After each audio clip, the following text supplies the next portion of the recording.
Mesdames, Messieurs, bonsoir et bienvenue dans cette grande édition d'information pour les auditeurs de la radio IFM. Retrouvez-nous sur la fréquence 89.1 MHz Kodjima de Betubena, le journal après cette pause.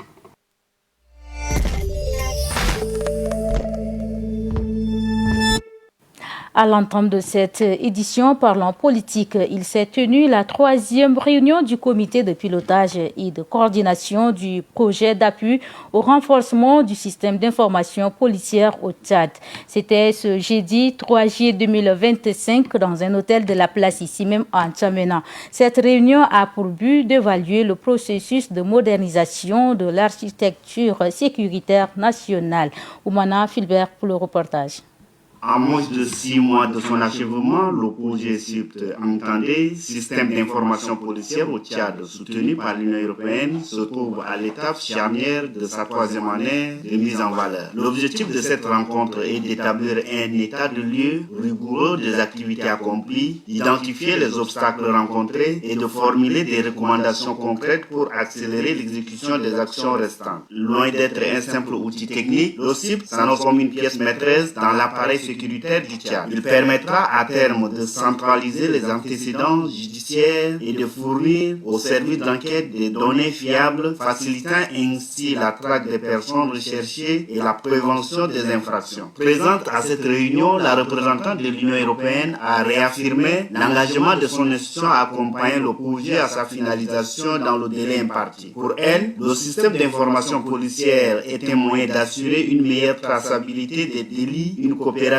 policière efficace et surtout un état de droit au service de tous les citoyens. Prenant la parole au nom du ministère de la Sécurité publique et de l'immigration, le représentant du ministre, le contrôleur général de police, Souleymane Abdoulaye Tayer, directeur de la coopération et de la programmation du dit ministère, a salué les efforts conjoints de partenaires techniques et financiers tout en soulignant l'importance de l'appropriation nationale. Le site occupera une place importante dans l'architecture de l'appareil sécuritaire du Tchad puisqu'il permettra de fournir immédiatement aux services d'enquête le renseignement utile sur les antécédents judiciaires de toute personne poursuivie, mais aussi de retrouver des personnes recherchées, des armes, des véhicules et d'autres objets d'intérêt pour les enquêtes. À travers le renseignement statistique sur le niveau criminalité, le site permettra par ailleurs aux autorités compétentes de prendre des mesures appropriées. Il reste persuadé que ce projet financé par l'Union européenne répondra aux défis sécuritaires auxquels notre pays fait face et à la profonde desperation de nos peuples à la tranquillité. Le SIPT n'est pas seulement un projet, mais c'est un instrument de souveraineté. En dotant ce système sécuritaire d'une base de données robuste, interopérable et conforme aux standards internationaux, c'est poser le fondement d'une police plus efficace, plus réactive et plus crédible. Cette 3e rencontre du comité pilotage des SIPT confirme que le Tchad avance résolument vers une gouvernance sécuritaire plus structurée, moderne et respectueuse des droits fondamentaux. L'État entend renforcer la confiance entre les citoyens et les forces de l'ordre tout en s'inscrivant pleinement dans les standards internationaux en matière de sécurité publique. Entre-temps, le ministère de l'Administration du territoire et de la décentralisation a rendu public une série de décrets portant nomination des préfets et sous-préfets dans presque toutes les provinces du Tchad.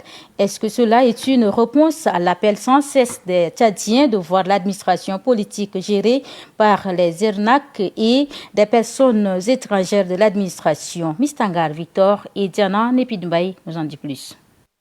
C'est un véritable tsunami qui a secoué l'administration publique depuis ce 2 juillet 2025. Dans une série de décrets publiés sur le site du SGG, le ministère de l'administration du territoire et de la décentralisation a procédé à une vague de nominations des préfets et sous-préfets dans les différentes unités administratives du pays. Ces nominations, d'après certains observateurs, sont intervenues pour régler l'épineuse question de la défaillance observée ça et là dans des préfectures et sous-préfectures du pays et qui suscite des indignations au sein de l'opinion opinion. D'autres indiquent que c'est pour la première fois que depuis plus de 3 décennies, une nomination a concerné en grande partie des cadres formés à l'ENA ou ceux ayant fait leurs preuves au sein du ministère de l'administration du territoire. Ces décrets, qui semblent faire l'unanimité en faisant la promotion des énarques et cadres de l'administration, contribueront sans nul doute à assainir l'administration et contenir les différents conflits intercommunautaires qui ont endeuillé de nombreuses familles. Dans la foulée de ces nominations, le ministère des Finances, du Budget et l'économie, du Plan et de la coopération internationale a rendu public le décret fixant la rémunération mensuelle de ces nouveaux promus. Au terme de ce décret, les secrétaires généraux des provinces auront un salaire mensuel forfaitaire brut de 400 000 francs CFA et une indemnité de responsabilité de 200 000 francs CFA. Les préfets, quant à eux, percevront un salaire mensuel forfaitaire brut de 350 000 francs et une indemnité de responsabilité de 150 000 francs CFA. Les secrétaires généraux des départements gagneront respectivement un salaire mensuel forfaitaire brut de 250 000 francs et une indemnité de responsabilité de 150 000 francs CFA. Les sous-préfets bouclent la boucle avec un salaire mensuel forfaitaire brut de 200 000 francs CFA et une indemnité de responsabilité mensuelle de 125 000 francs CFA. Cet assainissement opéré au sein des unités administratives avec toutes les réformes qui l'accompagnent, on osera croire que les irrégularités tant décriées et la sempiternelle question des conflits intercommunautaires seront désormais des lointains souvenirs. Toujours en politique, notre confrère Mbendigi Monodi Olivier, directeur de publication du journal Le Pays et par ailleurs correspondant de RFI, n'a pas été libéré comme le souhaitent ses avocats. Hier, ses avocats ont plaidé sa relaxe ainsi que ses co-détenus. Il faut rappeler que le procureur a requis 2 ans de prison ferme contre les prévenus. Le verdict est prévu pour le 4 juillet 2025. On fait le point avec Lar-Inga Solange. Amaigri, fatigué et se plaignant du problème aux yeux, Olivier Monodi a assuré garder le moral. Mais le journaliste a regagné sa cellule de la maison d'arrêt de Cléssoum mercredi 2 juillet après avoir vu sa demande de remise en liberté provisoire rejetée par la Cour. Les débats ont ensuite porté le fond de l'affaire du 9e substitut du procureur a détaillé les arguments du parquet pour recueillir 2 ans de prison ferme. Les 7 prévenus ont rencontré mi-2024 des citoyens russes au groupe Wagner. Ils ont reçu de l'argent en échange de prestations, comme leur trouver un immeuble, leur arranger les rendez-vous, faire des recherches ou publier des publi-reportages sur l'inauguration de la maison russe de N'Djamena. Pendant plusieurs heures de plaidoyerie, les avocats ont demandé de relaxer tous les prévenus faute d'infractions constituées. Ils ont rappelé notamment que les documents transmis étaient accessibles au public et que les interlocuteurs russes ont caché leur véritable identité et motivation. Les avocats ont aussi insisté sur la nullité de la procédure concernant les 4 journalistes mis en cause, estimant que les faits qui leur sont reprochés relèvent du droit de la presse et donc de la haute autorité de la communication et des médias, position que défend légalement le syndicaliste Abbas Mahmoud Tahir, le président de l'Union des journalistes du Tchad. Nos collègues ont contacté ces 2 Russes dans le cadre de leur travail en tant que journalistes. S'il s'agit d'un délit de presse, les peines prévues sont toujours soit une amende, soit une suspension des parutions. Mais il n'est en aucun moment question de peine d'emprisonnement, affirme ainsi celui-ci.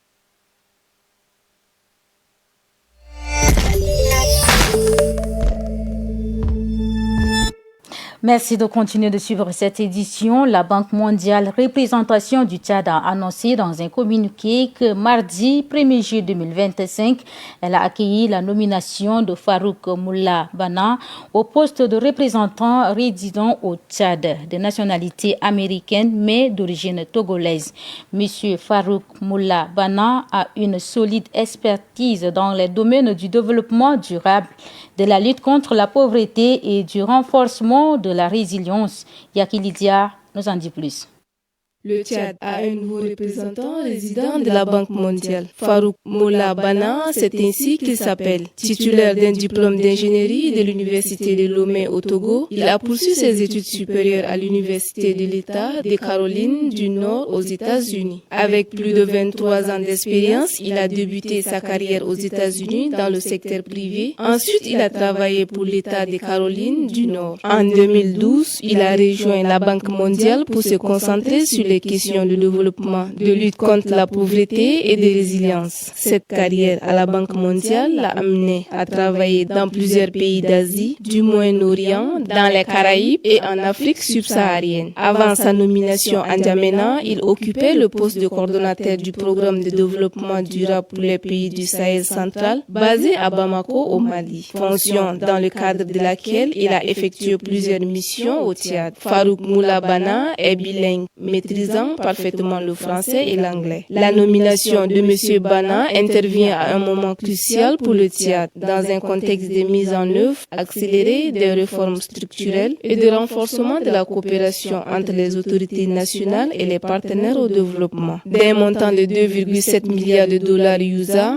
le portefeuille de la Banque mondiale couvre 10 secteurs, à savoir les secteurs de l'agriculture, de l'élevage, la santé, l'énergie, l'éducation, l'eau, le transport, la transformation numérique, le développement urbain, la protection sociale et le renforcement de la statistique.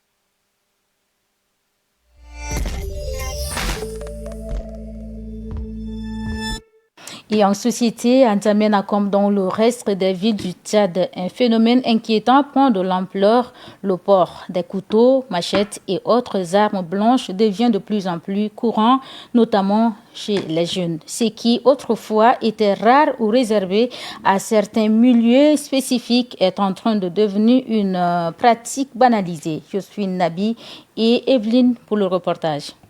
Dans les espaces urbains, en particulier dans les quartiers populaires et les zones de forte densité commerciale, la présence d'armes blanches, notamment les couteaux et les machettes, devient de plus en plus manifeste. Autrefois, le port d'un couteau relève pour certaines ethnies de références culturelles profondes, symbole de pouvoir, d'autorité ou d'intimidation. Mais de nos jours, plusieurs citoyens interrogés à ce sujet évoquent un sentiment d'insécurité qui les pousse à s'armer ainsi. Celles-ci sont non seulement visibles et facilement accessibles, mais également portées visiblement sur soi par certains individus pour commettre des dégâts. Donc, nous sommes confrontés à ce problème de partout. On agresse les gens avec le couteau. Imagine que tu peux tomber même d'abord sur un enfant de 15, 10 ans. Il y a quelque chose que je peux dire. Je peux demander à l'État de prendre des décisions fermes. Ce dernier temps, on remarque que les jeunes s'adonnent vraiment au port d'armes, surtout le couteau. Et pour moins de problèmes, ils dégainent pour s'entretuer. Et je pense que ce n'est pas vraiment une solution pour résoudre le problème. Pourquoi pas dialoguer, hein? Ils doivent dialoguer et trouver des solutions que de s'entretien pour des futilités, je dirais. Le gouvernement doit vraiment s'employer pour pouvoir aider les gens à vivre en paix que de s'entretenir inutilement.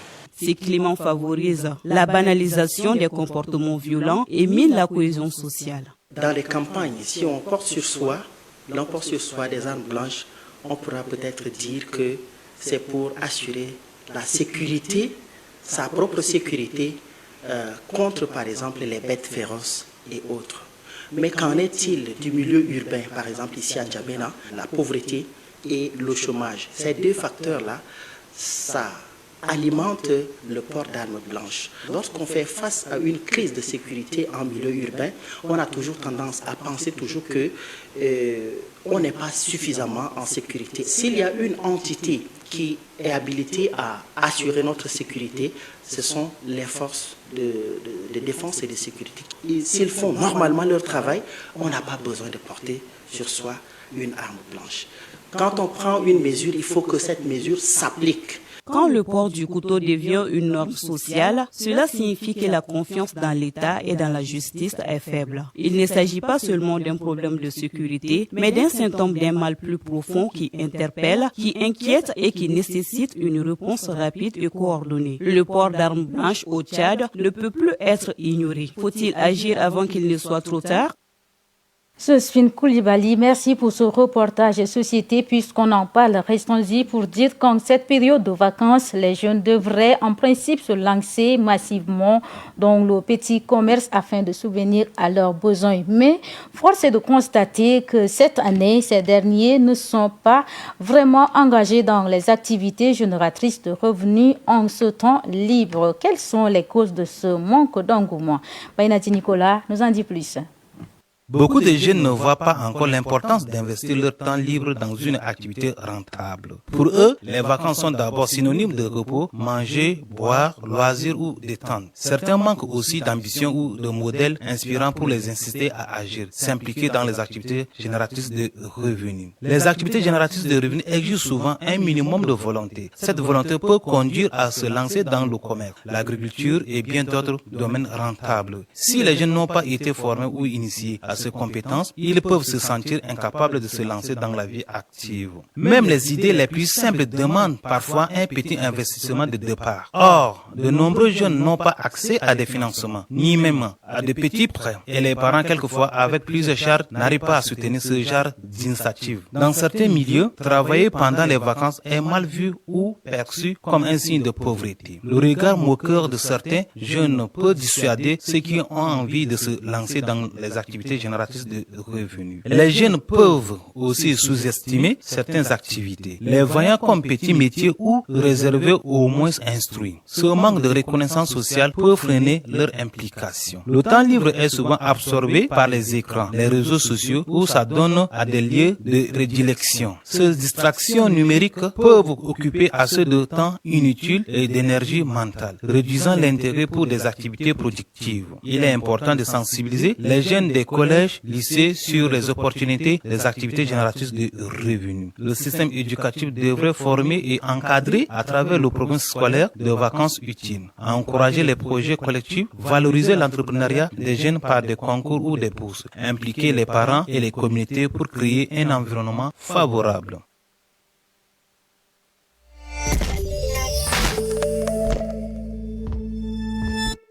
Page santé de cette édition, le taro est un tubercule originaire d'Asie du Sud-Est cultivé dans de nombreuses régions tropicales. Il est apprécié non seulement pour sa saveur douce et sa texture crémeuse une fois cuit. Il est à noter que le taro a ses nombreuses vertus nutritionnelles et médicinales. Roselyne Descourvois, qu'est-ce qu'on peut retenir de ces vertus? Riche en sources d'énergie lente, idéal pour maintenir un taux de sucre stable selon le nutritionniste Dounbaïda Taloum Victoire, le taro est un tubercule le plus consommé par la population tchadienne. Pour connaître plus sur ses vertus dans l'organisme humain, le nutritionniste Dounbaïda Taloum Victoire donne plus d'éclaircissements. Le taro est très important pour la santé et c'est moins riche en gluten et c'est favorable pour les patients qui ont donc l'intolérance au gluten. Et le taro est également favorable parce que c'est très riche en potassium, donc ça peut aider pour les personnes qui sont hypertendues et des personnes qui sont diabétiques. Ça peut également aider dans la régulation de leur glycémie. Et donc c'est très important de pouvoir consommer ces taros parce que ça facilite vraiment la digestion, tout ce qui est fibres naturelles. Et donc c'est très important pour la santé de ces patients. Pour maintenir le corps en bonne santé, il est conseillé d'intégrer ce tubercule dans les menus du déjeuner plus utile. C'est de les intégrer dans les aliments de base. Donc on peut préparer comme un plat de la journée, donc dans le déjeuner. Et c'est favorable pour une bonne digestion. Le taro, en plus de sa richesse nutritionnelle, représente une alternative alimentaire de qualité face aux céréales classiques. Facile à cuisiner, très digeste et énergétique, il contribue efficacement à la sécurité alimentaire, notamment dans les zones rurales. Sa consommation, encore pour développer au Tchad, mérite d'être encouragée à travers la sensibilisation, la diversification culinaire et la valorisation de ses atouts nutritionnels. Promouvoir le taro, c'est soutenir une alimentation saine, locale et durable pour les générations futures.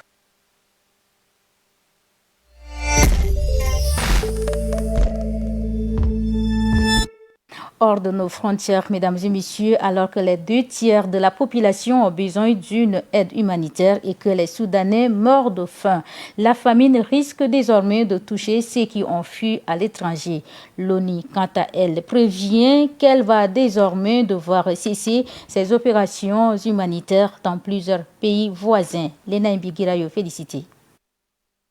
Selon nos confrères d'une radio internationale, les pays concernés sont l'Égypte, la Libye, la Centrafrique et l'Éthiopie. Ils accueillent près de la moitié des 4 millions de civils qui ont fui le Soudan depuis le début de la guerre en 2023. Mais face aux arrivées continues de réfugiés et au budget de plus en plus contraint, le programme alimentaire mondial n'arrive plus à suivre. S'il ne reçoit pas rapidement de fonds, le programme alimentaire mondial va devoir cesser ses opérations d'ici quelques mois, explique Sean Hughes, responsable régional du programme mondial alimentaire pour la crise au Soudan. Je cite, « Peut-être que l'aide va tenir un peu plus longtemps au Soudan du Sud et au Tchad, mais nous avons déjà décidé de la réduire. En Ouganda, par exemple, le nombre de réfugiés qui reçoivent une aide a diminué, tout comme le niveau de l'aide. Beaucoup ne reçoivent que 25% de la ration alimentaire journalière minimum. À Adré, au Tchad, le programme alimentaire mondial avait multiplié par 4 la capacité de ses entrepôts pour subvenir aux besoins des Soudanais qui fuient le Darfour voisin. Là encore, l'argent devient un problème. Un financement de 200 millions de dollars suffirait pourtant à assurer les opérations du programme alimentaire mondial dans les pays voisins du Sud, Soudan, pour les 6 prochains mois.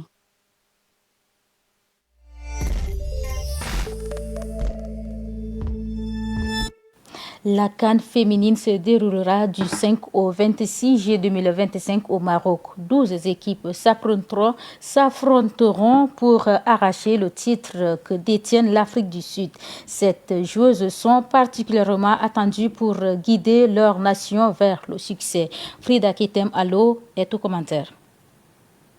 L'héroïne de la finale de 2022 qui a donné le titre à l'Afrique du Sud, grâce à son doublé contre le Maroc, est encore là. Hilda Magaya, attaquante de Tijuana du Mexique, sera une des joueuses les plus attendues chez les Bayana avec Germaine Seopenze, sa camarade du jeu sur le front de l'attaque. Blessée depuis quelques semaines, la joueuse de 30 ans revient au bon moment pour guider l'Afrique du Sud pour un doublé historique. C'est la star de la RD Congo depuis son transfert très médiatique au PSG en février dernier. Auparavant, Merveille Kandinga avait guidé le TP Mazembe, son club formateur, au premier sacré en Ligue des champions féminines. La léoparde attaquante puissante, mais dotée d'un sang-froid devant le but au point d'être surnommée, Cyborg sera le fer de la lance de la RDC qui retrouve la CAN après 12 ans d'absence. Le Congo aura en tout cas besoin d'une grande Kandinga pour sortir d'une poule corsée avec le Maroc, la Zambie et le Sénégal. Avec les Aigles, Agaïcha Diarra va disputer la 3e CAN après 2016 et 2018 et elle espère guider sa sélection qui n'a pas fait mieux qu'une 4e place en 8 participations. La capitaine des Lions de l'Atlas n'a rien oublié de la finale de 2022 perdue à Rabat, à domicile contre l'Afrique du Sud. Cette fois, l'objectif pour Ghislaine Chebak et de ses copines n'est rien d'autre que soulever le trophée pour la première fois de leur histoire. La fille de l'ex-international marocain, Larbi Chebak, champion d'Afrique 1976, buteuse lors du match amical contre la Tanzanie, une semaine avant le début de la compétition, est véritablement en mission. La légende est toujours là pour aider le Nigeria à reprendre son dû, car les super flacons d'Assiza Oshoala, vainqueurs de 11 CAN en 14 éditions, comptent bien revenir à leurs bonnes habitudes après avoir lâché la coupe en 2022. Le Nigeria va, et une nouvelle fois, compter sur Assiza Oshoala, 6 fois élue joueuse africaine de l'année et vainqueur de 3 CAN. À 30 ans, l'ancienne joueuse d'Arsenal et du FC Barcelone est loin de finir d'écrire sa légende. Un 12e titre nigérien passera sûrement par ses pieds. Au Sénégal, il y a Ndjei Awa Diakate, surnommée Neymar, première buteuse historique du Sénégal à la CAN 2022. Mais il y a également également Mama Diop, avant-centre, pilier de l'Olympique de Marseille, qui rêve d'exporter son efficacité en sélection. À 30 ans, l'ancienne joueuse de Lens sera l'une des forces de Lyon qui vise le dernier carré. Chers téléspectateurs internautes de la chaîne citoyenne, c'est avec Frida Ketem Allo que nous mettons un terme à cette édition. Merci à vous qui l'avez suivi. Merci à la régie pour sa complicité technique. Restez en nôtre pour la suite de nos programmes. Au revoir et surtout, portez-vous bien. À demain.